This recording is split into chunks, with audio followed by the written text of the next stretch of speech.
Então, muito boa noite a todas e a todos para este nono encontro, que hoje tem um sentido muito especial, é uma perspectiva muito especial do Evangelho, que se liga com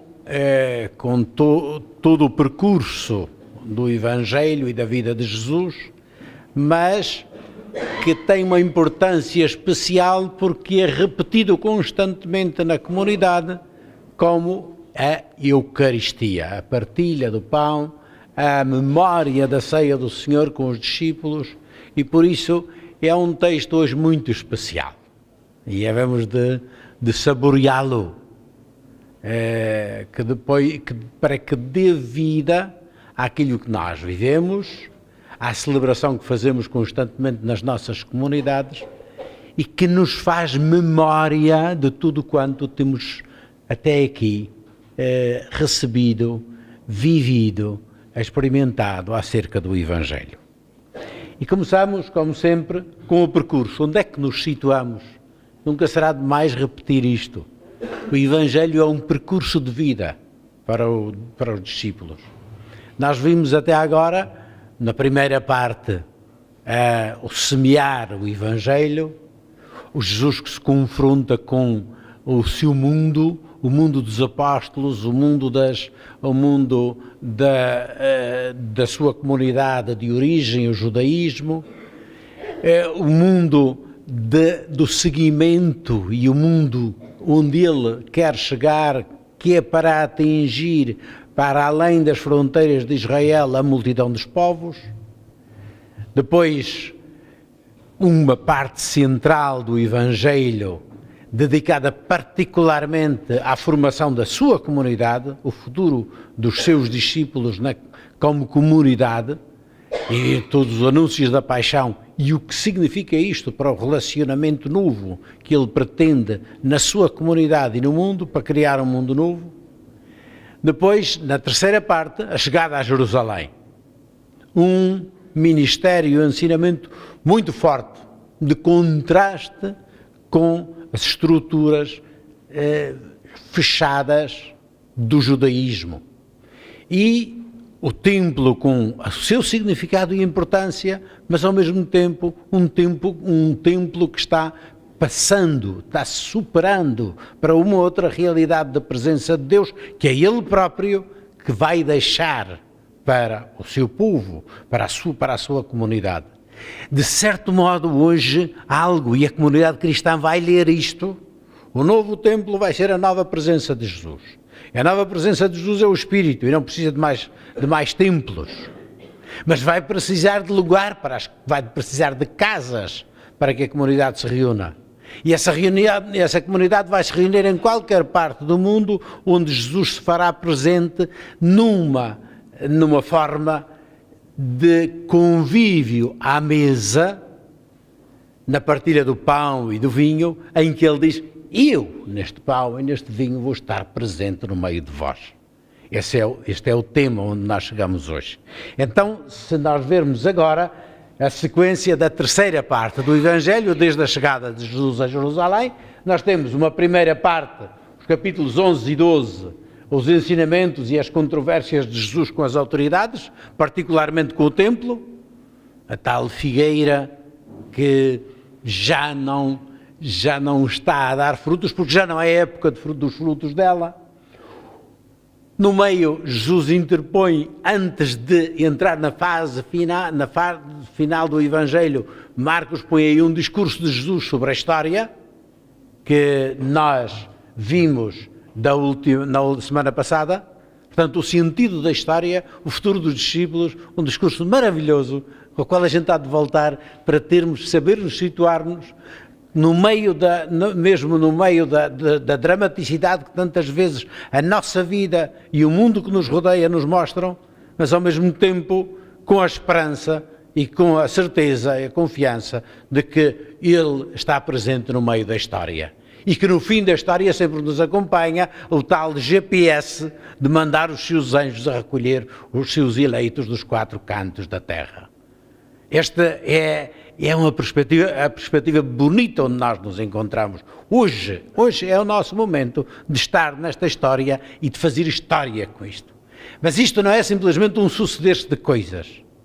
Há uma presença, uma contemporaneidade do Jesus morto e ressuscitado, que continua o seu drama e a sua presença vivificadora no meio da comunidade, em cada época da história, em cada família, em cada comunidade, em cada igreja. Ele está presente.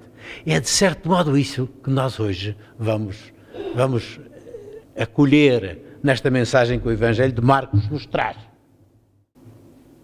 Com a narração da ceia do Senhor, começa um bloco do meio, dentro da terceira parte, que é a narração da paixão e morte de Jesus. E começa precisamente com a ceia de Jesus. Porquê? Porque a ceia de Jesus, de certo modo, é a interpretação daquilo que se vai passar.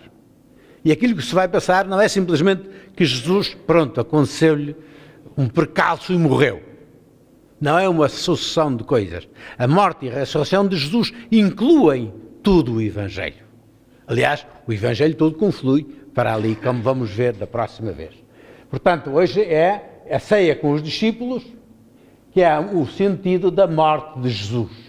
E depois vai seguir-se, da próxima vez, o processo da morte e sepultura de Jesus, o anúncio da ressurreição e o reencontro de Jesus com os discípulos, num apêndice já ao Evangelho de Marcos. Hoje, centramos-nos, vamos sempre assim, fazendo um zoom cada vez mais apertado, hoje, dentro da ceia com os discípulos, nós temos vários episódios. A decisão de matar Jesus, no meio tem uma unção em Betânia, depois vem a notícia de que Judas decidiu entregar Jesus, a ceia, como a Eucaristia, que tem vários episódios, a preparação, a refeição, com o anúncio da traição de Judas, a instituição da Eucaristia, o novo sentido que Jesus dá ao pão e ao vinho, e depois o anúncio da negação de Pedro. Notem duas coisas. No meio disto, isto está muito bem construído. Estes textos de Marcos não foram todos inventados por ele. Antes de Marcos, certamente já havia umas histórias independentes, talvez a parte primeira que os discípulos de Jesus, as primeiras comunidades, fizeram por escrito, foi a história da paixão. Porquê? A história da paixão era o grande escândalo. Como é que um crucificado pode ser o Messias? Aquilo que já vos disse daquele professor judeu, também hoje, e diz, não pode ser. Isto para nós não faz sentido nenhum. O Messias de Deus não pode acabar numa cruz. Não pode ser. Portanto, para entender isto, vejam o que é que Lucas diz aos discípulos de Emaús, que vão a sair e diz, pensávamos que ele aqui ia realmente restaurar Israel, que ia ser desta vez que o mundo ia mudar, mas afinal estamos na mesma. Já passaram 3 dias, os nossos chefes mataram-no, e a desilusão agora é mais dolorosa do que se nunca tivéssemos esperado, porque é o deitar por terra de tudo aquilo que nós sonhamos, de todos os sonhos, todas as perspectivas de futuro. E Jesus faz-lhes aquilo que a comunidade foi fazendo. Diz, não era isso que diz a Escritura, ele já não vos tinha dito, que tinham de se cumprir nele as Escrituras, segundo as Escrituras. E a comunidade foi lendo as Escrituras, foi para encontrar sentido para estes factos. O que é que a morte e a ressurreição de Jesus nos dizem da compreensão do mundo, da compreensão da vida, da compreensão do próprio Deus e da comunidade? E qual é o nosso papel nisto tudo?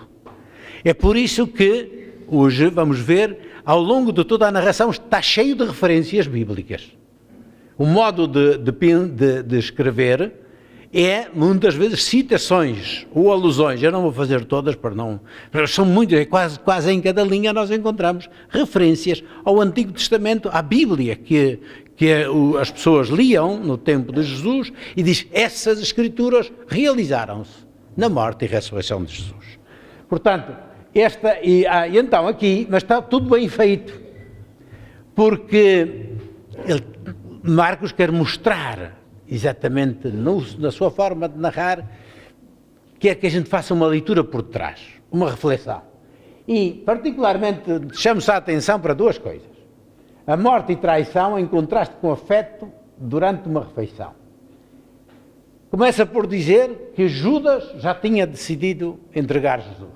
Depois, narra uma unção de uma mulher que gasta um dinheirão em perfumes para derramar na cabeça de Jesus, com grande escândalo dos discípulos. E depois vem o contato de Judas com os chefes para. Portanto, esta presença, o perfume desta mulher está envolvido pela agrura, a aridez fétida da traição de Judas. Segundo, abaixo, a narração, de novo, a traição de Judas, a instituição da Eucaristia, em que Jesus diz, este é o meu corpo para vós, é o dom de si, é o tal perfume que se repõe à mesa no dom de Jesus, mas está ladeado também pela traição de Judas e pelo anúncio da negação de Pedro. Se queremos dizer alguma coisa desde agora, Jesus não escolhe um mundo idílico para dizer vamos todos cantando, sonhando umas coisas. Não, é no meio deste mundo cheio de problemas, cheio de incongruências, de traições, de incompreensões dos próprios discípulos. É aqui que ele diz, aqui é que é preciso celebrar, partilhar e fazer distribuir este pão de vida, este vinho que gera novo espírito, que gera alegria, que gera fraternidade. Então vamos ao primeiro quadro. Conspiração contra Jesus. Faltavam 2 dias para a Páscoa e os ázimos. Os sumos sacerdotes e os doutores da lei procuravam maneira de capturar Jesus à traição e de o matar. Mas diziam, durante a festa não, para que não haja distúrbios entre o povo.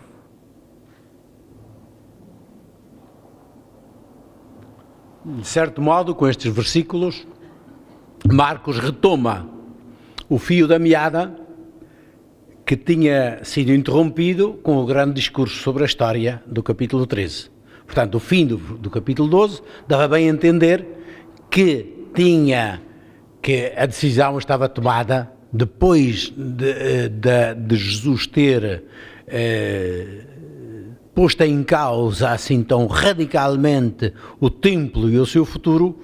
A decisão das autoridades levava diretamente na direção de eliminá-lo, e aliás já tinham feito várias tentativas, mas por causa do povo não tinham coragem de agir.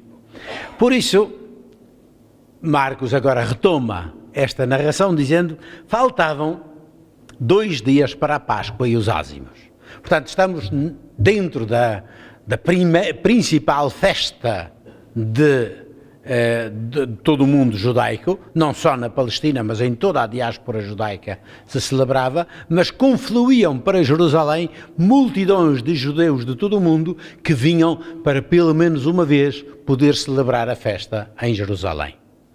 E Jesus vem a esta festa, Jesus vive esta festa, como sempre tinha vivido, e vai inserir-se nela e vai dar-lhe um novo sentido. Estava-se a preparar essa festa e Jesus vai também tomar providências, os discípulos lembram-lhe, então onde é que vamos preparar a festa? Jesus prepara a festa, mas neste momento os sacerdotes, as autoridades, a começar pelos sumos sacerdotes que entram agora nas discussões com Jesus, nesta terceira parte, porque os sacerdotes não andavam pelo país a fazer cerimónias. Os sacerdotes só atuavam em Jerusalém. Habitavam em todo o Israel, mas para exercer o seu ministério era só em Jerusalém, porque só lá havia celebração litúrgica. Isso estava-se concentrado totalmente em Jerusalém. era a partir destas controvérsias que Jesus tinha tido no capítulo 11 e 12, agora eles programam prender Jesus, mas arranjar um subterfúgio de tal maneira que não seja em público, porque a multidão continuava a ver Jesus como um profeta, um enviado de Deus. Essas manobras políticas que vêm já desde o passado, que se exacerbaram no início do ministério de Jesus e que agora vão caminhando para o confronto final. A morte de Jesus é decidida por aqueles que pretendem ocupar o lugar de Deus e receber os frutos da vinha. São os tais vinhateiros que matam o filho, o último enviado do dono da vinha. É neste contexto, portanto, que se realiza em seguida um gesto muito bonito. Dentro desta animosidade que já se profila como um desígnio de morte, há um ambiente e um flash de vida completamente diferente. Jesus encontrava-se em Betânia, na casa de Simão o leproso. Estando à mesa, chegou uma mulher que trazia um frasco de alabastro com perfume de nardo puro de alto preço. Partindo o frasco, derramou o perfume sobre a cabeça de Jesus. Alguns, indignados, disseram entre si: para que este desperdício de perfume? Podia vender-se por mais de 300 denários e dar-se o dinheiro aos pobres. E censuravam-na. Mas Jesus disse: deixai-a, porque estáis a atormentá-la. Praticou em mim uma boa ação. Sempre tereis pobres entre vós e podereis fazer-lhes bem quando quiserdes. Mas a mim nem sempre me tereis. Ela fez o que estava ao seu alcance. Ungiu antecipadamente o meu corpo para a sepultura. Em verdade vos digo, em qualquer parte do mundo onde for proclamado o Evangelho, há de contar-se também em sua memória o que ela fez.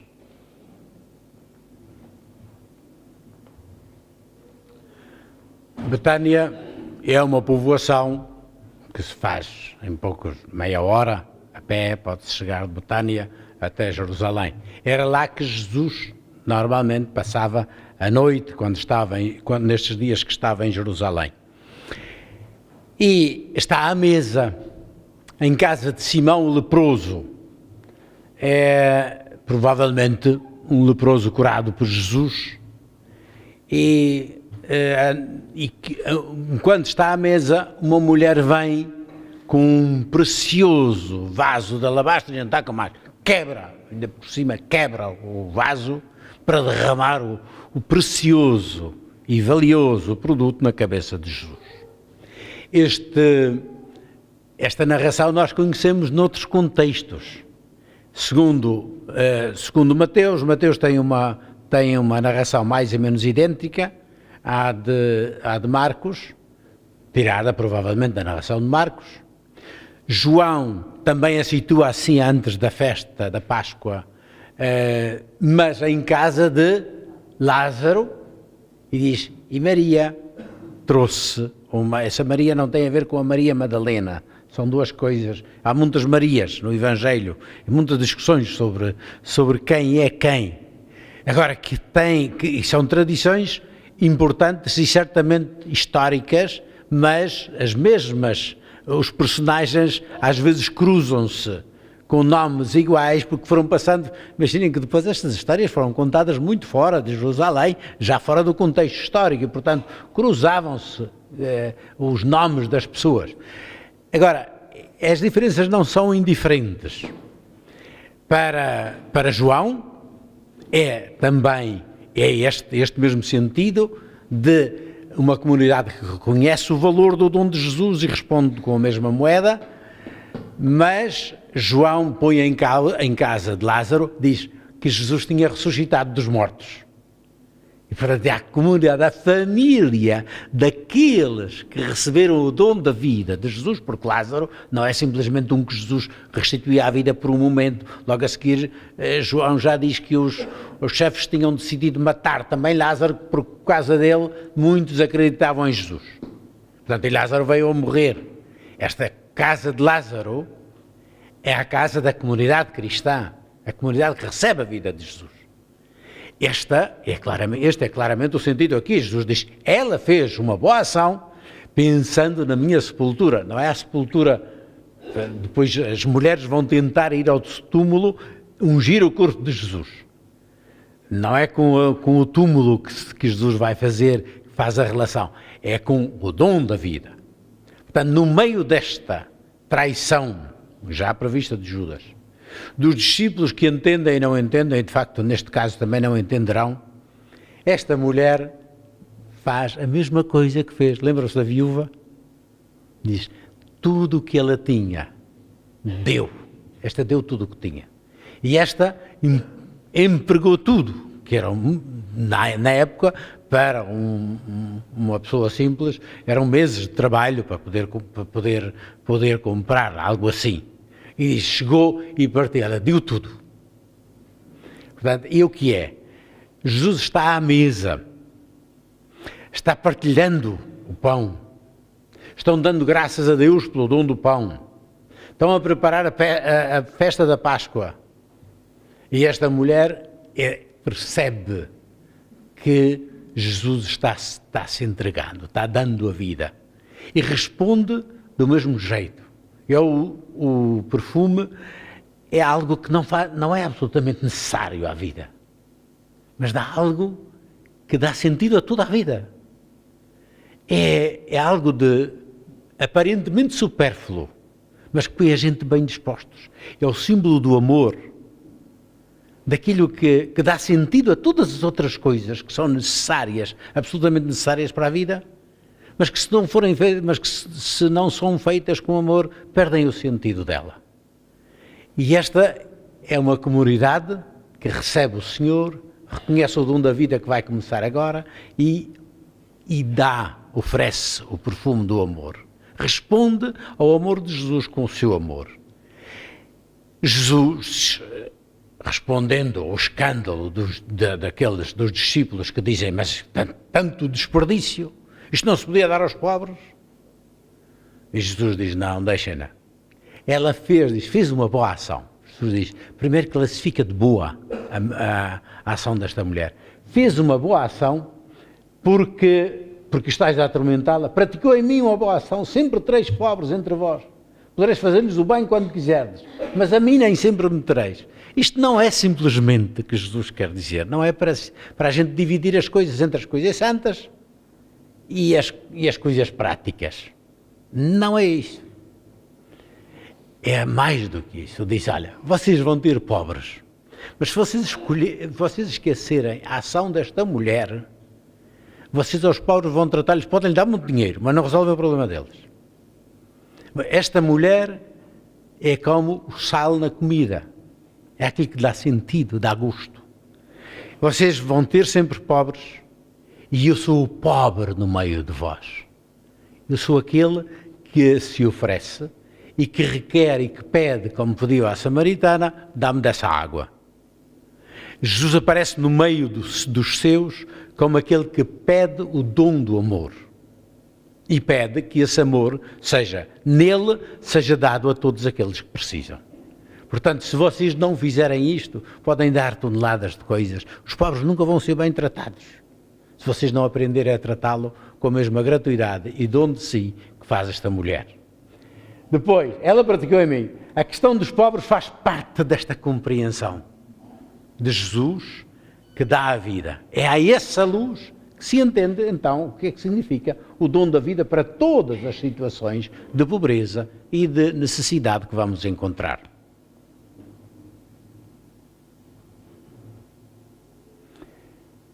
Ungiu-me, mas Jesus faz um outro sentido.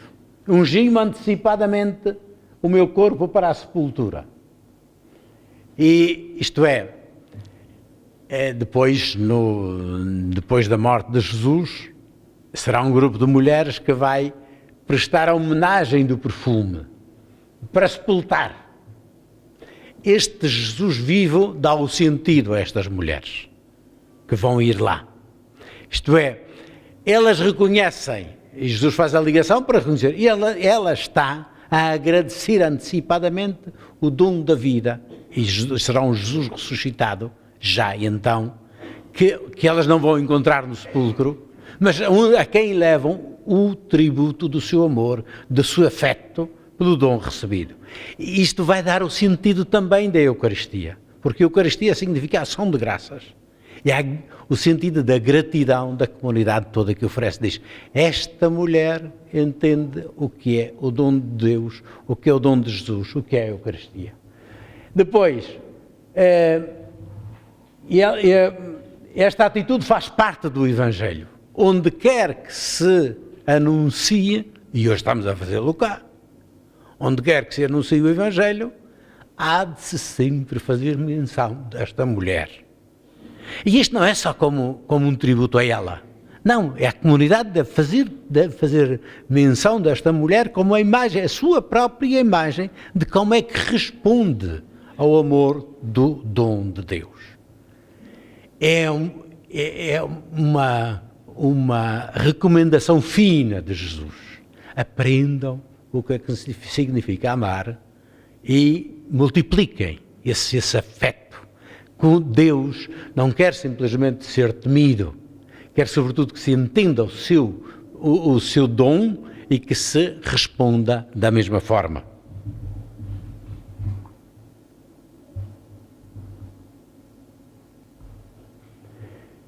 Este era o centro. Tínhamos começado com a decisão de Judas e agora a concretização da sua traição.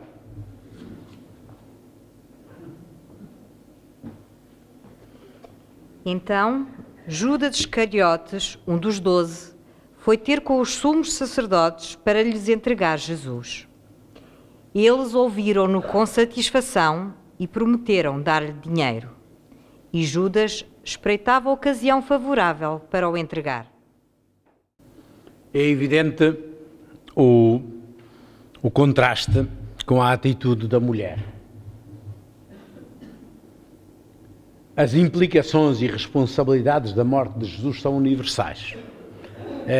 Nos anúncios da paixão já se tinha falado dos sumos sacerdotes, dos escribas, dos pagãos. Agora, os discípulos são implicados. Marcos não quer acusar ninguém. Quer incluir todos naquilo que é o dom da vida de Jesus, que é a sua morte. Não é para ver responsabilidades no sentido de culpas, mas é para assumir a própria responsabilidade nos processos de morte que todos criamos. Também entre os discípulos de Jesus. Entre nós. E cada um de nós faz parte desta igreja e desta comunidade, que não é uma comunidade perfeita, na qual Jesus deu a sua vida. Portanto, essas responsabilidades são universais, judeus, pagãos, também os discípulos agora entram. Não é para atribuir culpas, mas para abrir a todos o dom gratuito. Jesus morreu pelos pecadores. No primeiro encontro que tive com o Papa Francisco, ele dizia, eu sou pecador. E se peço, e te digo isto, não é para parecer bonito. É porque é verdade, porque se não for pecador, não sou cristão. Porque Jesus morreu pelos pecadores. Portanto, eu incluo-me naqueles discípulos que tantas vezes não estão à altura do discipulado. É o caso de, tantas vezes como Judas, que realmente caiu e nunca aceitou a reconversão. É o caso, vamos logo a seguir vai aparecer Pedro, que aqui, e os outros discípulos que debandaram todos, mas que foram recuperados, readmitidos e reformulados pela morte e ressurreição de Jesus. Portanto, isso disse-lhes então, a leitura também está ligada à Escritura. Diz, se isto vos parece justo, diz ele concordou um preço com com os chefes judeus para entregar Jesus. Está muito claro, no livro do profeta Zacarias, diz-lhes então, é um pastor que se apresenta em nome de Deus, que manda, que entrega as ovelhas, aqui não as ovelhas, vai ser o pastor, diz, se isto vos parece justo, dai-me o salário que me cabe. E pagaram-lhe o salário de 30 ciclos de prata. Mas o Senhor disse-me, lança no tesouro esse preço magnífico com o qual eu fui avaliado por eles. Tomei os 30 ciclos de prata e atirei-os para o tesouro do templo do Senhor. Marcos não fala de 30 moedas, mas os outros evangelhos falam precisamente a partir desta passagem. Isto é, lendo a Escritura, a comunidade cristã vai entendendo à luz daquilo que os profetas tinham dito, não simplesmente uma profecia para adivinhar o futuro, mas a transparência daquilo que são os processos que já no Antigo Testamento estavam e que agora em Jesus têm um valor novo e um sentido novo. E este era o sentido, precisamente, estava-se falando de um rebanho entregue, de um pastor mercenário que entrega as ovelhas e recebe um preço por isso. Isto é o que está acontecendo. Portanto, é neste processo da morte de Jesus que se dá uma revolução de sentido, de valores a todos os níveis. Também no discipulado, aqueles que pareciam muito interessados, acabam muitos por cair. Como aconteceu com as autoridades, com todos, passa-se também, continua a passar-se na comunidade cristã. É muito interessante, ou pouco bonito, mas é assim, que o início da entrega de Jesus é precisamente na comunidade. Há muitos de fora, mas os de fora já são inimigos. Mas é dentro da comunidade de Jesus que vai sair o princípio desta traição e desta entrega.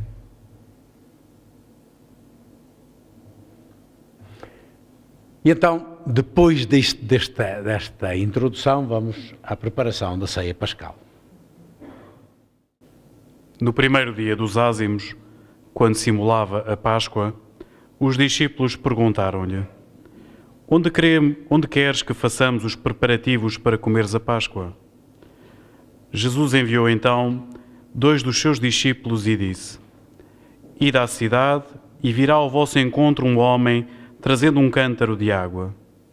Seguiu, e onde ele entrar, dizei ao dono da casa: O mestre manda dizer: Onde está a sala em que hei de comer a Páscoa com os meus discípulos? Há de mostrar-vos uma grande sala no andar de cima, mobilada e toda pronta. Fazei aí os preparativos. Os discípulos partiram e foram à cidade. Encontraram tudo como ele lhes dissera e prepararam a Páscoa.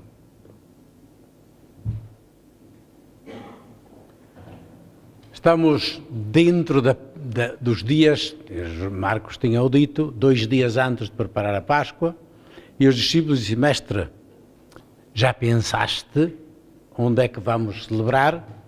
Porque celebrar a Páscoa, sobretudo para quem vinha de fora, tinha o seu quê? Tinham de vir preparados, porque senão tudo era muito caro em Jerusalém nessas alturas. É como aqui, como acontece nas grandes festas. Em Fátima e por todas as grandes concentrações, os preços sobem enormemente. Nesta altura, Jerusalém estava a abarrotar de gente que chegava de todas as partes do mundo onde havia judeus. A cidade multiplicava o número de habitantes por mais de 10. Tanto que, do ponto de vista legal, a Páscoa só se podia comer dentro dos muros.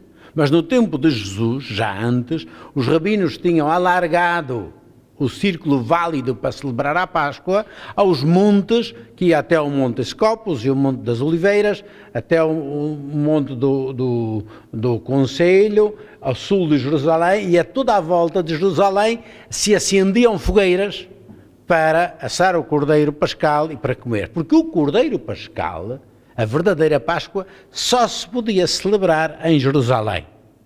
Fora de Jerusalém, só a comunidade de Roma tinha o privilégio de poder celebrar a Páscoa com o Cordeiro. Os outros faziam parte de uma cerimónia, da cerimónia da Páscoa, mas não comiam o Cordeiro. Por isso, quando se vinha para Jerusalém, normalmente as famílias já tinham acordado com alguém na cidade ou nos arredores um lugarzinho para celebrar. O facto que Jesus se movimente, como dizem os evangelhos, na cidade e fora da cidade até ao Getsemane, o jardim do Getsemane, significa que tem conhecimentos ali em Jerusalém. E por isso mesmo, os contatos que manda fazer e aquilo que diz, dá a impressão que já há algo que já está combinado com antecipação por parte de Jesus e manda os discípulos a realizarem os contatos para isso. Há algumas coisas interessantes aqui, há muita discussão acerca da data, dos elementos da Páscoa, etc. É pouco comum que, por exemplo, o sinal que Jesus dá é um homem com uma bilha de água à cabeça. Ora bem, normalmente isto é trabalho das mulheres. É muito interessante que se realmente o local, e há muitas evidências também arqueológicas sobre isso, que a Páscoa se celebrou no atual Monte Sião, onde logo no tempo de Constantino se construiu uma grande basílica que era chamada a Mater Ecclesia, era a mãe de todas as igrejas, que era o lugar onde agora está, onde se celebra a sala de cima, que não vem do tempo de Jesus, é do tempo dos cruzados, mas que teria sido ali o local da ceia. Escavações recentes trouxeram também à luz que ali havia um convento de Essénios, aquela seita judaica que também está no Mar Morto, de onde vieram os grandes manuscritos mais antigos, entre os mais antigos que nós temos da Bíblia. Ora bem, se fosse isso, dá muitas coisas para ver. De qualquer forma, que Jesus tivesse contatos com a comunidade dos Essénios é muito possível. João Batista certamente. Portanto, temos algo aqui que faz pensar a contatos que Jesus tinha para permitir-lhe preparar assim a Páscoa. Por outro lado, o problema que se põe também no contexto dos Evangelhos é a data da Páscoa. Qual era a data que se celebrava a Páscoa? Porque, se forem ler o Evangelho de São João nos Sinóticos, é como Marcos diz, faltavam 2 dias, portanto Jesus celebrou a Páscoa no dia em que se comia a Páscoa e depois no dia seguinte, que era a festa, a noite da Páscoa, e no dia seguinte foi o processo de Jesus e a paixão e a morte na cruz. São João, pelo contrário, diz que Jesus morreu à hora em que se imolavam os cordeiros no templo. Ele é a nova vítima de propiciação pelos pecados e por isso mesmo também João não narra a ceia pascal. Faz o discurso da Eucaristia no capítulo 6, a partir da multiplicação dos pães, ligando a multiplicação dos pães com a Eucaristia, mas não é uma ceia pascal. Em vez da Eucaristia, põe o quê? A lavagem dos pés, como o serviço e o dom da vida. O sentido é o mesmo. Discute-se muito as razões de João, mas João é um evangelho diferente e não vamos discuti-lo hoje. Agora, o que nós temos do ponto de vista de Marcos é esta preparação da ceia pascal. E isso tem um sentido muito importante, que é o sentido da festa da Páscoa. De qualquer forma, também João. A morte de Jesus é sempre no contexto da Páscoa. A Páscoa é a grande festa dos judeus, a festa da libertação, a festa do sacrifício e da aliança, em que os discípulos vão preparar, pedem a Jesus para preparar a festa e vão comer a ceia da Páscoa com Jesus. Jesus vai-lhe dar um outro sentido para dizer, não para anular a Páscoa do passado. Jesus senta-se, diz, desejei muito comer esta Páscoa convosco. E vai dar um novo sentido à Páscoa e à aliança, que significa a renovação da libertação de Deus, agora passa por outro caminho, passa pelo dom que ele faz de si próprio aos discípulos. É isso que nós vamos ver em seguida. Chegada a tarde, Jesus foi com os 12. Estavam à mesa a comer quando disse, em verdade vos digo, um de vós há de entregar-me um que come comigo. Começaram a entristecer-se e a dizer-lhe um após outro, porventura sou eu? Jesus respondeu-lhes, é um dos 12, aquele que mete comigo a mão no prato. Na verdade, o Filho do Homem segue o seu caminho, como está escrito a seu respeito. Mas ai daquele por quem o Filho do Homem vai ser entregue. Melhor fora a esse homem não ter nascido.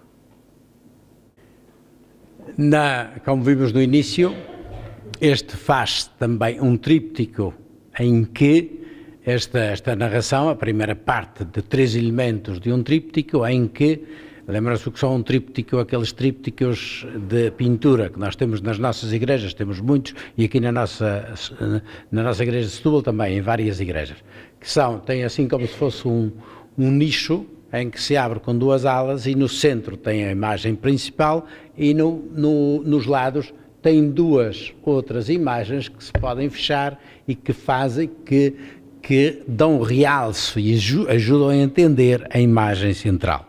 Ora bem, particularmente aqui na ceia é importante. Tem por um lado o Jesus que anuncia a traição de Judas. No centro, vamos ver, e vamos demorar um bocado mais, na instituição da Eucaristia, a ceia pascal e a Eucaristia, e em seguida o anúncio da negação de Pedro e da defecção dos discípulos. Portanto, este é o primeiro destes anúncios.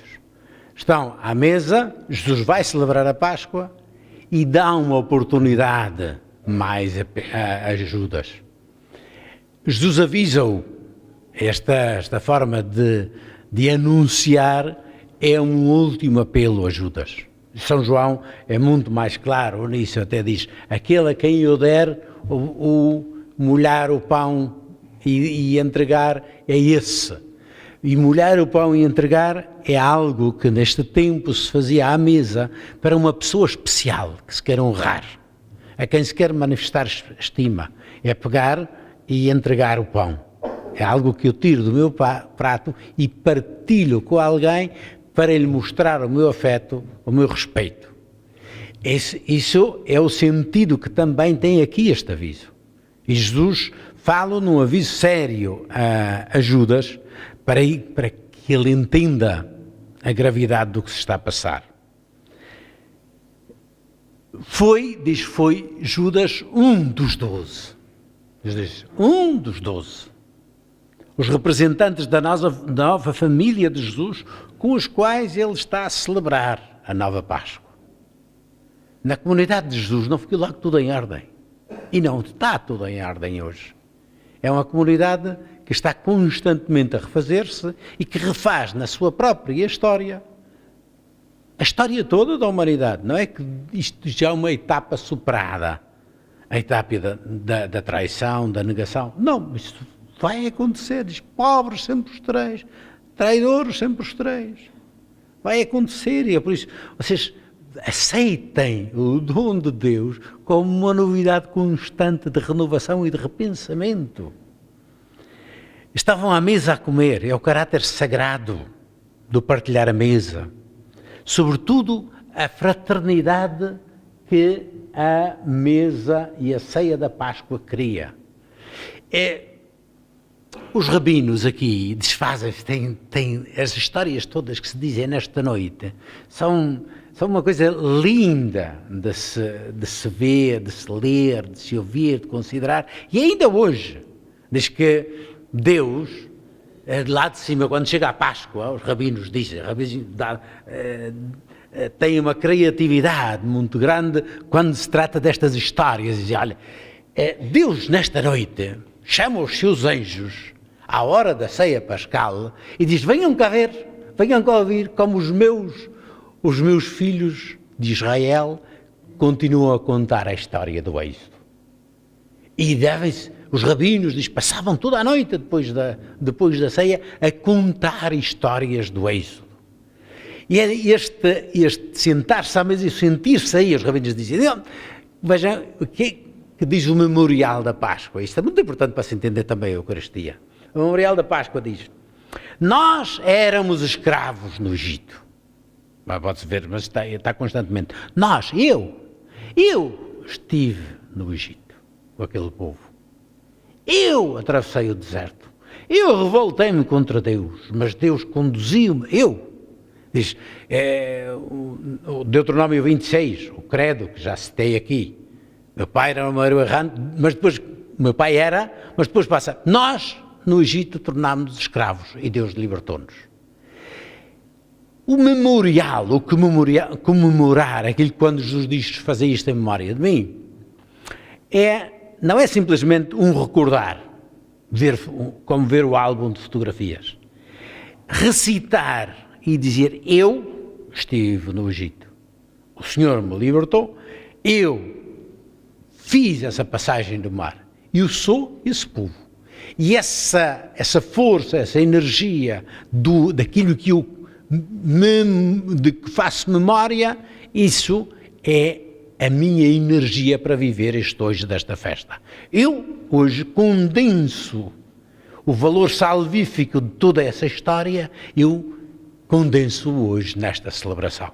E quando fazemos a Eucaristia é isto que fazemos.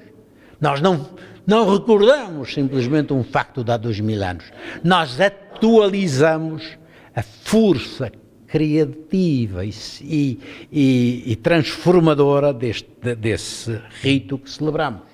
Portanto, por isso estavam a comer. Daí o caráter, a gravidade da atitude de Judas, que contradiz a lealdade humana, a autenticidade da fé, o discipulado, a confiança de Jesus que Jesus depositou nele, tudo isto vai para a água abaixo. Mas isso é a atitude quando a gente perde a cabeça. Perdeu o fundamento das coisas. Referências bíblicas, estão aqui também, estão cheias. Então aqui eu puxo algumas, mas tem muito mais. Até o meu amigo íntimo, em quem eu confiava, que comia do meu pão, até ele se levantou contra mim. Se me tivesse ultrajado um amigo, eu poderia suportá-lo. Mas és tu, um homem como eu, meu amigo e confidente, com quem eu partilhava o gosto dos conselhos e caminhava para a casa de Deus, és tu que ergueste contra mim o teu calcanhar, ou aquele que metia comigo a mão no prato, tal a ideia de partilhar a refeição. Aqui há muitas coisas interessantes, histórias do Médio Oriente, sobretudo tinha uma tutora que está muito, muito próxima e amiga de tribos árabes, sobretudo dos beduínos do deserto, e ela dizia que ninguém te convida imediatamente para ir para a tenda muito raro, há de ser um amigo muito raro, porque a gente está à beira da tenda e recebe os hóspedes fora. Mas se alguma vez te levam para comer dentro da tenda, isso é um privilégio que o chefe, o grande senhor, só concede a poucos. E ela contava uma história que não era com ela, mas com outros, que alguém que tinha sido convidado pelo chefe a comer com ele, comeram, fizeram um banquete, depois... Isto era nas lutas lá dos ingleses e numa batalha com a tribo, ele foi preso, estava ferido e os outros foram todos chacinados e o chefe disse-lhe, e tu tens a vida salva, poupo-te a vida porque tu comeste comigo. E quem come comigo, comer comigo significa uma aliança que não se pode trair assim. E, portanto, a vida deve-se precisamente a ter partilhado uma refeição. É esse o sentido de que está aqui, o sentido positivo, mas também a gravidade da traição, que significa levantar-se contra aquele com quem eu partilhei o pão. Porque o Filho do Homem segue o seu caminho como está escrito, isto é, para Jesus. Este não é simplesmente uma invenção de Judas.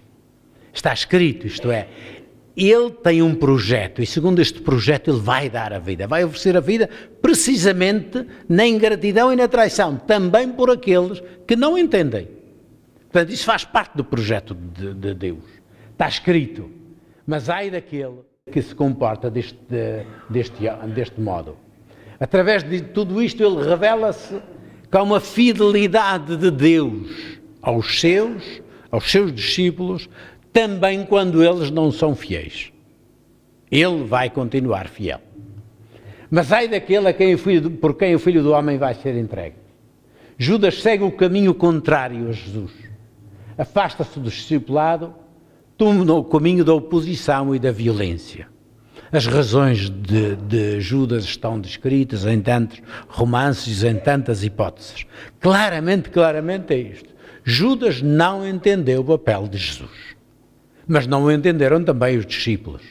Não entenderam o caminho de Jesus. E por isso mesmo, Judas provavelmente está completamente decepcionado com Jesus e decide que ele é um mau caminho para os desígnios da nação e para os desígnios dele e, portanto, de qualquer forma, sejam quais forem as razões, ele decide colaborar na eliminação de Jesus. Em vez da adesão ao caminho da solidariedade e da vida, ele procura impedi-lo, promovendo o ódio, a morte, e por isso era melhor que não tivesse nascido de Jesus, e isso é o aviso trágico que lhe faz. O anúncio da traição de Judas coloca toda a ceia, já desde agora, no contexto da morte de Jesus. E agora é isso que vamos ver, e vamos demorar-nos um pouco mais sobre a narração da ceia do Senhor. Enquanto comiam, tendo tomado o pão e dado graças, partiu, deu-lhes e disse: Tomai, isto é o meu corpo. Depois, tendo tomado o cálice e dado graças, ofereceu-lhe. E todos beberam dele. E disse-lhes: Isto é o meu sangue da aliança, que vai ser derramado pela multidão. Em verdade vos digo, não voltarei a beber do fruto da videira até ao dia em que o beba novo no reino de Deus. Após o canto dos salmos, saíram para o Monte das Oliveiras. Vamos naturalmente hoje falar de São Marcos, mas é bom termos um quadro das 4 tradições que temos no Novo Testamento sobre a ceia de Jesus, sobre as palavras de Jesus, a instituição da Eucaristia. E vejam que não são todas unânimes nas palavrinhas certas que têm. E temos a primeira de todas, é a última que tem aí à direita, que é a de Paulo. Porque as cartas de Paulo, concretamente, trata-se da primeira carta aos Coríntios, foi escrita por volta do ano 50, dos primeiros anos da década de 50, portanto, cerca de 20 anos, menos de 20 anos a partir da morte de Jesus. E Paulo diz-lhes, começa este texto, antes disso, eu só pus aqui esta parte central, diz: Eu recebi do Senhor aquilo que também vos transmiti. Isto é, no tempo de Paulo, a comunidade já celebrava a Eucaristia, por isso que Paulo escreve, e para corrigir erros que se verificavam durante a celebração, e diz: isto já é uma tradição. Portanto, isto 20 anos logo a seguir à morte de Jesus. Depois, Marcos, dizemos à volta do ano 70, portanto, 20 anos depois de quando já Paulo dizia que era uma tradição. Mateus e Lucas, cerca de 10 anos depois, Lucas um bocadinho mais tarde, ou Lucas primeiro e depois Mateus. E temos dois modelos. O modelo das duas primeiras colunas, Marcos e Mateus. Estão a ver que são bastante parecidos. E os outros têm uma formulação diferente. As palavras diferentes não significam uma palavra diferente das coisas. Vejam que só o facto da tradução, por exemplo, nós dizemos, isto é o meu corpo. Em aramaico, o verbo é desaparece, não existe, o verbo é não se usa. Isto, o meu corpo. Portanto, é assim. Será entregue, aí já é outra coisa. Mas o verbo desaparece. A forma de traduzir, eu estive a refazer a tradução e divergir as traduções que tinha. A tradução que tem para Marcos, pelo menos, é diferente. Porque, e algumas coisas vão perceber porquê, quando a gente traduz, tem de adaptar o sentido à nossa língua. E por isso mesmo, a forma de dizer isto é o meu sangue da aliança, ou este é o cálice da minha aliança, o sangue da minha aliança, são formas de dizer coisas diferentes, sobretudo quando, além disso, tenham em conta outra coisa. As comunidades estas de Marcos e Mateus parecem ligadas à Palestina. Portanto, também os conceitos são diferentes do ponto de vista dos conceitos e da compreensão das palavras, são diferentes daqueles do mundo mais grego, que é o de Lucas e Paulo. Portanto, isso explica a divergência de palavras. Não estava lá ninguém com o gravador do Nuno hoje aqui para a gente estar depois amanhã ir lá ver o que é que ele disse realmente. Estamos aqui, estamos dentro de uma tradição oral que é muito fiel, e as palavras vêm-se, mas às vezes depois as comunidades explicam isto com um acrescento qualquer, já vamos ver. Por exemplo, vamos pegando nesta folhinha. Começa logo, diz Marcos, enquanto comiam, tendo tomado o pão e dado graças, partiu e deu-lhes e disse, partiu, nós em português, claro, vamos dizer partiu, este no grego não existe, deu-lhes e disse, tomai, isto é o meu corpo. Mateus, estando eles a comer, Jesus, tendo tomado o pão e dado graças, partiu e dando aos discípulos disse. Portanto, as introduções variam. Agora, Lucas é mais simples. Tendo tomado o pão e dado graças, partiu e deu-lhes dizendo, tomou o pão, o primeiro, Paulo, tomou o pão e tendo dado graças, partiu e disse, aí são bastante simples. As palavras sobre o pão, tomai, isto é o meu corpo, isto é no grego. Porém, no aramaico não teria o Mateus, tomai, isto é também é o meu corpo, tomai e comei, acrescenta comei. Lucas, isto é o meu corpo que é dado por vós, e acrescenta aquilo que tem no fim também os outros, fazei isto à memória de mim. A mesma coisa é Paulo, isto é o meu corpo que é para vós, fazei isto à memória de mim. Ficamos por aqui nesta primeira, no sentido do pão. Portanto, é um texto muito importante desde sempre. Paulo, podemos passar? Paulo põe esta tradição não totalmente idêntica, duas tradições fundamentais, a da Palestina e a de outra de Antioquia, de sabor mais grego. Enquanto comiam, a refeição de Jesus com os discípulos é a solene ceia da Páscoa, que celebra a ação libertadora de Deus no Egito e na história, como vimos.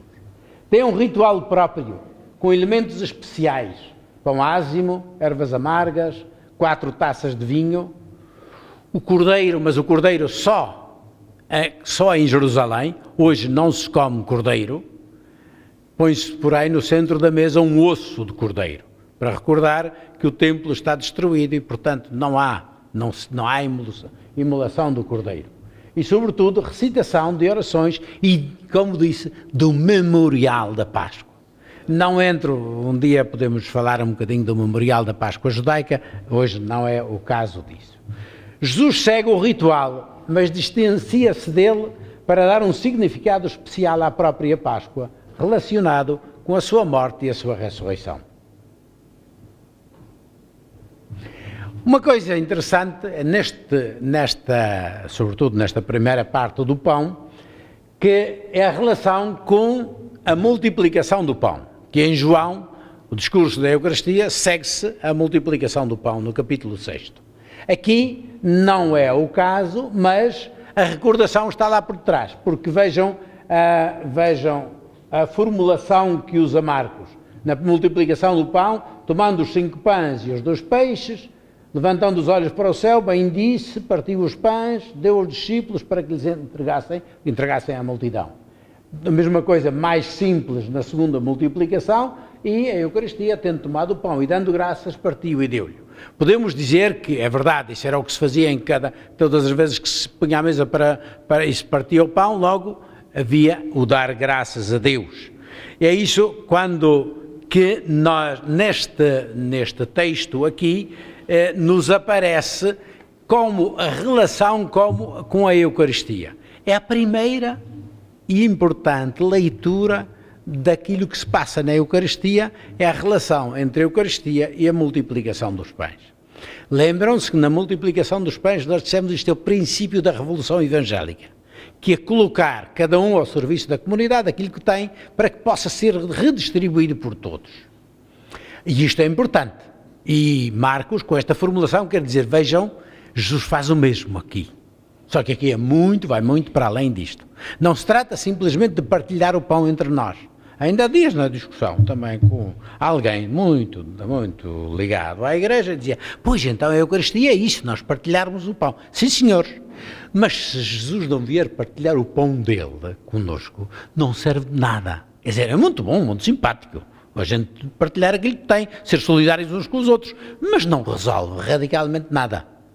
Radicalmente, nós somos sempre pobres, também aqueles que partilham seremos sempre pobres. Se ele não vier ele partilhar, e não é simplesmente partilhar alguma coisa, ele partilha dando-se a si próprio. A Eucaristia é o dom total de si próprio. E Jesus, nós podemos dar aquilo que temos, mas aquilo que temos é sempre limitado. Jesus vem partilhar aquilo que tem como Filho de Deus e Filho do homem. E, portanto, ele que partilha connosco é algo radicalmente novo. Só existe a Eucaristia verdadeiramente se Jesus está lá para partir o pão e para se oferecer a si próprio. Portanto, se é importante que nós, de facto, temos de fazer da Eucaristia sempre um dom e uma partilha, não podemos simplesmente nivelar isso como se fosse a nossa boa vontade faz a Eucaristia. Sem a nossa participação na Eucaristia, mas sem a presença de Jesus, que realmente se faz presente para dar o pão do seu próprio ser, que nos transforma, a Eucaristia não é a Eucaristia de Jesus. Portanto, tomai. Este é o convite de Jesus, que estabelece um verdadeiro relacionamento fundamental e requer a participação dos discípulos com base no pão que lhes dá. Isto é, Jesus tomou pão e diz, tomai, recebam. Isto é, Jesus estabelece com cada um daqueles que estão à mesa, estabelece uma relação pessoal a partir do pão. Marcos não diz comei, tomai e comei. Diz, mas vimos no texto de Mateus, está lá. Mateus quer explicitar, mas não é que faça falta, porque se eu dou o pão, toma, não é para escovar os sapatos, é para comer. Além disso, esse é o tomar à mesa, quem parte o pão, ritualmente na ceia da Páscoa, depois parte-o e vai distribuindo. Portanto, às vezes nós realizamos na Eucaristia isto. O facto do celebrante partir o pão não é uma coisa só para distribuir. É este para dizer, nós estamos partindo para a comunidade o pão que é Jesus. a sua presença. Portanto, este partir e dar pressupõe o comer está já incluído naquilo. A explicação desse comer é que é nova. Mateus torna ainda mais explícito com o tomai e comei. Lucas e Paulo têm uma formulação em que nem sequer diz tomai. Diz simplesmente deu, é o gesto, distribuiu o pão e disse, isto é o meu corpo que é dado para vós. Já agora faço uma observação. Nas nossas liturgias, o facto de estender a mão não é um facto qualquer. É obedecer a isto, é aceitar o diálogo que Jesus nos propõe. Toma. E toma, eu não vou receber com a boca, eu recebo com a mão. Quem comunga na boca não é mais puro, não é uma comunhão mais pura do que aquele que recebe na mão. Porque é para comer, mas é para receber. Em algumas culturas, em Moçambique, é um desprestígio e é uma falta de educação. Se alguém me oferece, quando alguém me oferece alguma coisa, eu vou receber com as duas mãos. Nunca recebo com a mão só. Não é receber. Significa que eu estou dando atenção bem àquilo que estou recebendo. E uma pessoa adulta deve comungar na mão, porque é obedecer o que é que Jesus diz. Tomai e comei. Não diz, põe a boca para eu. Não, tomai e comei. Comam, recebam, comam. É para receber. Isto significa, este gesto é tão bonito. Significa eu que ouço, acolho, participo. E é nesse sentido digo também, amém. É verdade, este é o corpo do Senhor que eu recebo. Essa minha participação, já vamos ver, é muito importante para saber o que é que significa que eu estou a fazer. Sem a minha participação, a Eucaristia não é a Eucaristia de Jesus. Isto é o meu corpo. O que é que significa Jesus quando diz isto? Jesus não diz, este pão, vejam lá, Jesus não diz, este pão é o meu corpo. Em grego, é aquilo que nós temos nos Evangelhos, porque é isto que fez a Igreja, os textos que nós temos são em grego, e portanto é um neutro. O pão é masculino. Portanto, esse neutro em português é isto, não é este, mas isto é que é o indefinido, tanto serve para masculino como para feminino. Isto não é simplesmente o pão. Jesus não diz, este pão é o meu corpo. Diz, isto não é só o pão. Jesus não se transforma, não se torna pão. Aquele pão continua a ser pão. Mas Jesus dá-lhe uma outra, não é simplesmente significado. Identifica-se com este pão, dizendo, isto, meu corpo, é o meu corpo. O corpo também, e isto é o pão, é aquilo que Jesus diz, porque é a palavra de Jesus que faz deste pão, na qual ele promete e se faz presente. Portanto, é Jesus que com a sua palavra, dá a este pão uma nova função e um novo ser para a comunidade. Depois, não é o meu corpo, não é simplesmente parte de Jesus, porque depois a seguir vou dar o sangue. Também não é o corpo distinto do espírito ou da alma. Corpo na mentalidade oriental em que se faz Jesus, da cultura de Jesus, é a pessoa humana, toda a pessoa humana. A pessoa humana enquanto um ser em relação com o mundo, capaz de sentir, de decidir, de falar, de relacionar-se com. Portanto, é a pessoa, eu dou-me, podia-se traduzir por me. É diferente, por exemplo, dizer, quando Jesus diz a minha carne, mas a minha carne é o meu ser físico. Mas São João, de uma forma ainda, acentuando mais, diz, quem não comer a minha carne, isto é, a minha carne é o meu ser humano, o meu modo de estar neste mundo. Isso é o que significa o corpo. O corpo não é uma parte de Jesus, portanto. Quando se fala do corpo e do sangue, estamos a falar sempre de Jesus na sua totalidade. Portanto, corpo é a pessoa nesta totalidade, na sua forma de querer, de decidir, de amar, de atuar, de acreditar, bem como as suas relações. É o seu também, o seu ser filho de Deus e ser filho do homem. Aquilo que eu dizia há pouco. Aquilo que Jesus dá não é alguma coisa que te dá. Diz, eu estou aqui para vocês. Este pão sou eu que me entrego para vocês. Desta forma, vocês comendo deste pão, aceitam aquilo que eu vos estou a dar, que sou eu mesmo. E é por isso que nós, estendendo a mão dizendo amém, nós dizemos sim, é esse Senhor que eu acolho na minha vida. O convite a aceitar e comer é a oferta da própria vida para a vida dos discípulos. Isto é para comer. Isto é, Jesus não manda contemplar, não manda simplesmente reverenciar, diz, é para comer. Isto é, o que se come torna-se nossa vida. É digerido para se tornar nossa forma de ser.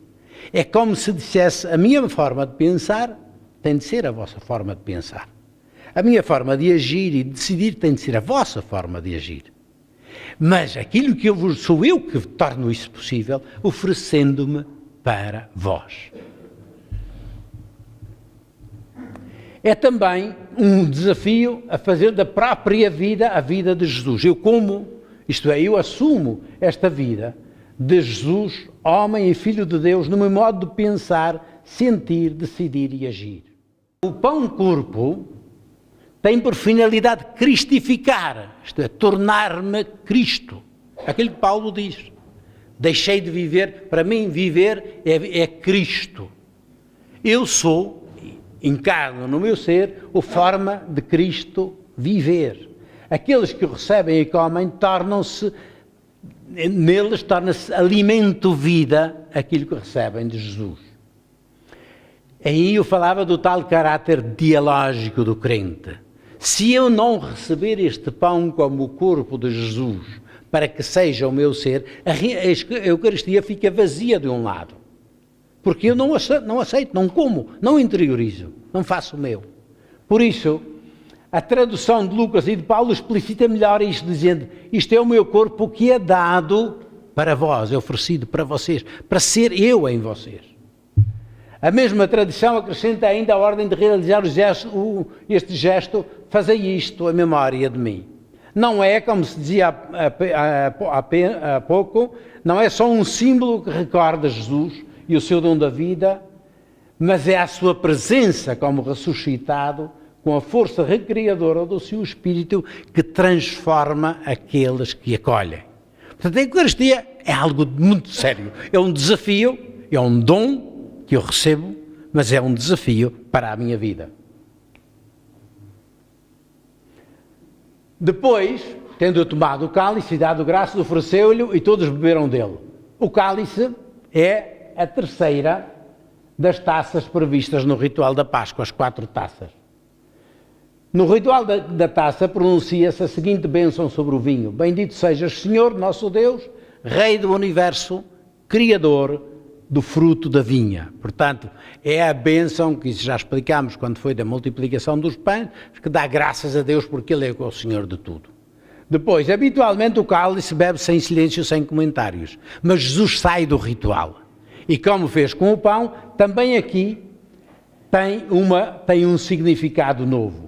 O cálice em si, tem um sentido figurado que se encontra também no capítulo 10, quando Jesus pergunta a Tiago e a João, que querem estar ao lado dele, diz, vocês estão dispostos a beber o cálice que eu vou beber e a ser batizados com o batismo que eu vou ser batizado? Portanto, o cálice significa o meu destino.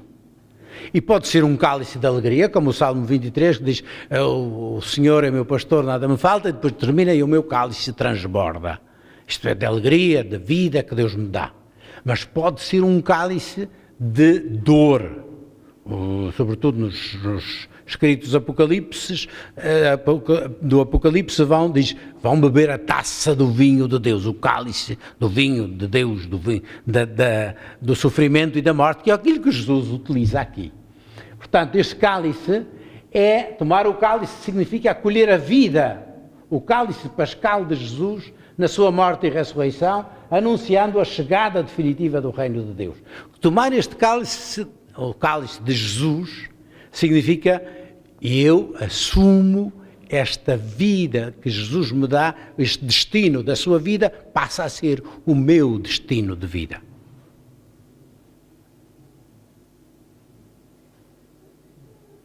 E disse-lhes, isto é o meu sangue de aliança derramado pela multidão. Aqui refazemos de novo a história da Páscoa. Isto é o meu sangue de aliança, que faz referência ao estabelecimento da aliança do Sinai. Diz que Moisés tomou o sangue, aspergia com ele o povo, dizendo, eis o sangue da aliança que o Senhor conclui convosco, mediante todas estas palavras. Deste modo, afirma-se a nova aliança, significa, eu aceito que agora o relacionamento com Deus, esta aliança com Deus, passa através deste dom que Jesus me faz. É através da sua presença na comunidade que Deus está presente e atuante neste mundo, como era com a aliança do Sinai, mas agora de uma forma totalmente nova. A nova relação salvadora de Deus com Israel e a humanidade passa pelo dom do seu sangue. Mas o sangue é um sangue derramado. E o sangue derramado significa, se o sangue significa vida, é por isso que os judeus não podem comer o sangue, tem de ser bem do animal, antes de se comer a carne, tem de ser convenientemente sangrado, porque o sangue diz é a vida e a vida só pertence a Deus e não se pode comer. Portanto, agora diz, vocês, o sangue é a vida de uma pessoa. E Jesus o que oferece é a sua vida que oferece. Como isso repõe ainda o conceito de corpo, como no conceito de corpo. Mas o sangue derramado significa uma morte violenta. O Salmo 51 diz, livra-me do sangue derramado. Diz, livra-me de cometer, ou de que comigo se passe, do meu sangue ser derramado, significa uma morte violenta. Portanto, o que Jesus diz também é bebei, para trás ainda, bebei, isto é óbvio que não faz parte, que já é parte do ritual o beber, verifica-se apenas o cumprimento implícito da entrega do cálice e todos beberam dele, isso é o que diz Marcos. Ligado a este beber o cálice, significa, pois, acolher essa energia vital e assumir o mesmo destino de Jesus. E o destino de Jesus, do sangue derramado, é a vida levada até às últimas consequências. Eu bebendo o cálice de Jesus, significa que eu estou disposto a que a minha vida até o fim seja posta ao serviço do reino de Deus, seja dada como dom de... É sangue derramado, que significa morte violenta. Isto é o que Jesus dá para beber, interiorizar, assimilar. Tomar o cálice significa assim, assumir a mesma atitude de entrega da vida, na sua alegria e no seu drama, acompanhando Jesus na sua morte e ressurreição. Isto é, quando nós celebramos a Eucaristia, estão a ver, é uma coisa muito viva. É estarmos, o completar-se de todo o Evangelho. Tudo está aí. É a comunidade que se reúne, a comunidade que está unida, a comunidade que recebe a vida de Deus, a comunidade que partilha o pão e partilha a vida. É a comunidade que anuncia, nós dizemos, o que é que nós dizemos na conclusão da consagração? Anunciamos a tua morte, proclamamos a tua ressurreição, esperamos a tua vinda, a tal vinda do Filho do Homem, que constantemente atua no meio da história, e aqui estamos nós celebrando. Derramado pela multidão, aqui tem literalmente o texto grego tem por muitos. Peripolon, na tradução do aramaico, que é a multidão, os muitos, podíamos traduzir em português. Literalmente significa os muitos em grego. É por isso que agora nas novas traduções do missal que foi proposto, voltam a pôr a multidão. Não tem muito sentido, porque não é a multidão, por muitos. Por muitos dá a impressão em português que outros ficam excluídos. E não é esse o sentido do texto. O texto em português podemos dizer os muitos. Então, se quer traduzir algo com sentido, que em aramaico e em hebraico é rabim, todos, e rabim são os muitos. Ou então, um outro termo que Revim, que significa literalmente 10.000, mas isso significa, e a multidão, os incontáveis. Portanto, mas tem um sentido interessante os muitos, que são os todos na sua diversidade e multiplicidade. Portanto, em aramaico e o polona em grego também significa, dá esse sentido. É a multidão dos povos na sua diversidade que beneficiam do dom do sangue. Mateus acrescenta para o perdão dos pecados. Não significa, porém, é uma discussão mais longa, só para dizer, não significa que é o preço que Jesus pagou. Embora Paulo fale disso, o preço, no sentido de dizer, Jesus deu tudo para a vossa vida. Entregou-se totalmente para vos resgatar. E resgatar não é pagar, neste caso. Vocês são gente limitada e Ele veio-vos resgatar dessa limitação, dando-vos uma vida que vocês não tinham. Este é o sentido pelo perdão dos pecados. A atitude assumida pela comunhão no sangue de Jesus substitui os sacrifícios para anular o pecado. Também aqui seria uma outra discussão, não é para agora. Mas o pecado, o que é que significa? Significa eu ficar cortado da fonte da vida. Esta é a fonte da vida que agora me é dada para que eu possa viver ao ritmo e com o tipo de vida que Jesus nos traz. Portanto, esta atitude assumida pela comunhão do sangue de Jesus substitui os sacrifícios numa atitude correta para com Deus e para com os homens, que é o entregar-se para a vida do mundo. Em verdade vos digo que não voltarei a beber do fruto da vida até que se cumpra no reino de Deus. Portanto, quem gosta do copinho, no reino de Deus está prometido. Portanto, o que significa não é simplesmente uma questão material do vinho, Jesus exprime a sua convicção de que esta celebração da Eucaristia que ele está a fazer com os seus discípulos, desta ceia, há de ter uma continuidade. Isto não é o fim da relação dele com os discípulos, ele vai continuar presente a ser vida para os discípulos. Ele vai bebê-la no reino dos céus e isso é aquilo que há de acontecer também aos discípulos que o seguem. Após os cantos, saíram para o Monte das Oliveiras, que o canto é o grande alel, que significa que é o último salmo que se cantava, é um outro indício de que se trata do sinal da Páscoa. Depois do cântico, rezava-se no último canto, tomava-se a última taça de vinho e então foram para o Jardim das Oliveiras, onde Jesus, nessa noite, tinha combinado passar já a noite com os discípulos. Última e breve, aqui, o anúncio da negação de Pedro. Dentro é o terceiro polo deste tríptico da Eucaristia. O anúncio da negação de Pedro e a defecção dos discípulos.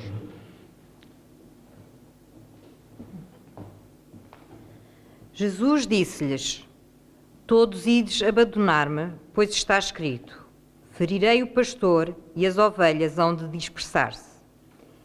Mas depois de eu ressuscitar, hei de preceder-vos a caminho da Galileia. Pedro disse: mesmo que todos venham a abandonar-te, eu não. E Jesus disse: em verdade te digo que hoje, esta noite, antes do galo cantar 2 vezes, tu me terás negado 3 vezes. Mas ele insistia com mais ardor: mesmo que tenha de morrer contigo, não te negarei. E todos afirmaram o mesmo. Este diálogo entre Jesus e Pedro é já a caminho do Jardim das Oliveiras, porque, tinha acabado de dizer que saíram, e então, a caminho do Jardim das Oliveiras, Jesus diz-lhes: atenção, e diz aqui com o mesmo tom com que tinha dito para Judas. Isto é, a todos dá um convite, e a estes que tinham ficado, diz-lhe: olha que vocês esta noite todos me desabandonar. E Pedro logo diz, não, eu vou ficar, ainda que todos te abandonem eu. Isto é, é um aviso que se situa já neste caminho. Como na parte central do Evangelho, os discípulos acompanham Jesus, mas não o seguem. Eles estão muito longe ainda. O caminho do Mestre é diferente do deles. E Jesus está preocupado com isso. E desde agora lhes dá uma palavra que vai ser a palavra que vai ser a âncora que os vai recuperar. A saída da negação, quando Pedro nega Jesus, lembrando-se da palavra de Jesus. E esse lembrar-se da palavra de Jesus é a âncora que o vai salvar do desespero e da dor de ter traído o Mestre. É uma citação de Zacarias 13 que mostra o caminho de discernimento de Jesus com base na palavra de Deus. Diz, todos hei de atingir o pastor e todas as ovelhas se dispersarão. Jesus certamente leu tantas vezes estas parábolas e leu-as à luz precisamente das